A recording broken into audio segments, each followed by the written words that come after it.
Is Steve Rogers Captain America no more? With Captain America Civil War hitting home video this week, I thought it'd be a good time to discuss one of the bigger reveals we discovered after its release. And that's that apparently Steve Rogers is no longer Captain America at the end of the movie. When he leaves the shield with Iron Man, that's intentional. According to the creators behind that movie, he's done with the title of Captain America. Now, of course, we have 2 Avengers movies on the horizon, and it's unfathomable that he won't take the shield back in one of those movies. Probably the first one. But what is Steve Rogers going to be up to before then? Well, we may have a clue from the comics because this isn't the first time Captain America has given up being Captain America. In the 70s, Steve Rogers gave up the mantle due to being disillusioned by the US government and became the vigilante known as Nomad. Nomad has a kind of dubious history. It only lasted 4 issues, and it wasn't necessarily Steve Rogers' shining moment. He even tripped on his own cape trying to stop a bad guy. But I'd really like to see them try this in the movies. I think they could do some really cool things with it, and I've always found the concept of Nomad really interesting. Maybe it's just the name. Nomad's a really cool name. It means man with no country. But even more interesting is what happened to the title after Captain America gave it up. In the Captain America comics in the 80s, they reintroduced Bucky. Now, not the Bucky we know that became the Winter Soldier. No, this was another Bucky that served with another Captain America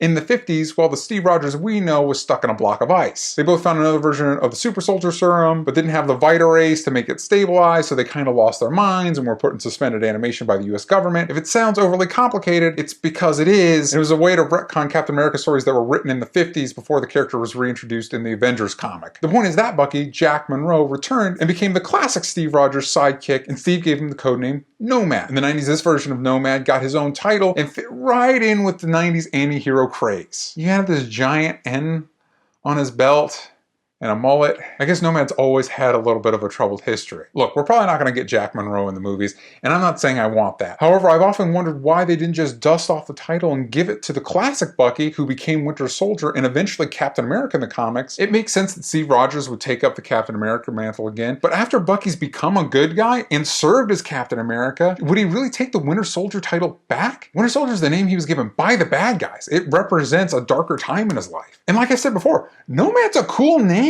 So even though I don't think we'll get Jack Monroe in the movies, could we get Bucky being called Nomad in the movies? At the beginning of Avengers Infinity War, Steve Rogers could be kicking ass as Nomad. By the end of the movie, take the shield back, and the title of Nomad could go to a rejuvenated Bucky Barnes. I personally think that's a better fit for him than going back to being Winter Soldier. But enough about Steve Rogers. What's going to happen to the shield? I actually think this is a really great opportunity to rejuvenate one of Marvel's TV shows, Agents of S.H.I.E.L.D. Another time somebody took up the title of Captain America was John Walker, aka the U.S. Agent. John Walker was originally envisioned as like an anti-Cap, eventually taking on the title, and when Steve Rogers took it back, he became the US Agent, along the lines of other monochrome versions that took over for classic Marvel characters, like War Machine did for Iron Man. But how about with the shield back in the custody of the US government, if they gave it to one of their own agents to make their own Captain America? And the benefit of this Cap is he could show up on something like Agents of S.H.I.E.L.D. There's not really a movie in the pipeline that could support that character. However, you could tell the story of John Walker on Agents of S.H.I.E.L.D. and have that have a closer tie to the movies. They can't afford to put Chris Evans on the show, but that shield, that prop's around, they can make another one for the show. Agents of S.H.I.E.L.D. has always kind of had a nebulous connection to the movies, and I think having the character of John Walker with Captain America's shield on the show would make it feel more vital, more connected, and serve an important part of the greater puzzle by continuing the story of what's going on in a post-Captain America world. And honestly, I'd rather see a character like US Agent on Agents of S.H.I.E.L.D. than someone like Ghost Rider, who might not be a good fit for that show. In fact, with the premiere of Agents of S.H.I.E.L.D. next week, I might run down the top characters I'd love to see on that show. Characters that are interesting and worth exploring, but aren't necessarily big enough